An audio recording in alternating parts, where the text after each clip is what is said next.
think if this project comes online, it'll be absolutely brilliant. Not just for the school, I've got to say, but for the community as a whole. Because as the project's called Inspiring Communities, and for me, my community is young people. And when we had an assembly with the head teacher, they were all inspired. They didn't all come rushing to me, especially the lad, and they all came to me quietly. Sir, can we be part of this? And I said, of course you can. But we had a small group, I couldn't actually get them all involved. But they're all so keen to be involved because they'd all get a chance to show what's positive that goes on in their neighbourhood. Talking about positive things in your community actually empowers young people because then it makes them feel good. Not just about the community, about the school, about their friends and wherever they live.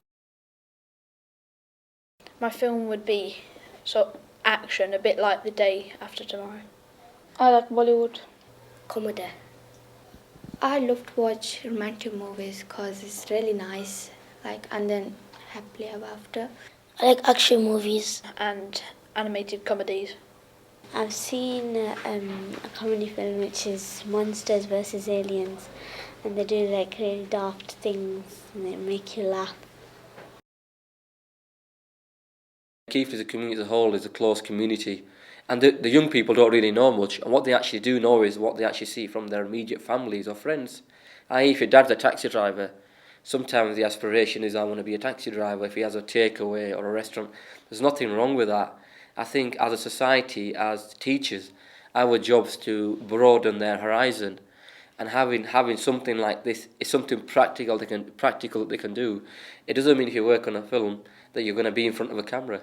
There's so many jobs that are behind the cameras, and I know a lot of young people would be brilliant script writers. They could do the directing.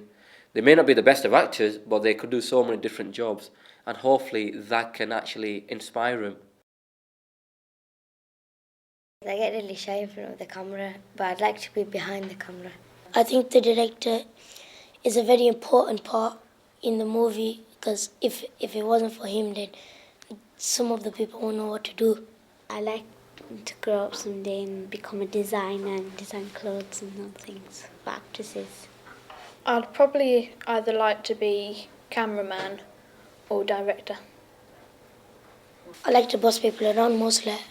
When you film it and you see what's happening through the camera, but because you're filming it, you can make lots of other people see what's happening. Do the script, I don't like being in front of the camera, and I'm all right at English. I think I like to edit because when you watch films and then after that sometimes they do behind the scenes and they go and talk to the editor, and sometimes the editor shows you how he does his work and it looks interesting. What I like about this project is working with a different school, with a different set of groups and different dynamics. Because if you look at Wyke, it's a predominantly white school, and if you look at Greenhead, it's a predominantly Asian school. And I think they both have the same difficulties. And if you're getting young people from two different communities getting together, sharing their positives, because they don't realise they have more similarities than they have differences. And the only way they're going to realise that is when they actually meet each other and they actually use the jaw. I normally say to them in school, don't use the jaw and use the mind. And on this occasion, I'll be saying to you, use the jaw. It's actually communicating, and it's an important skill.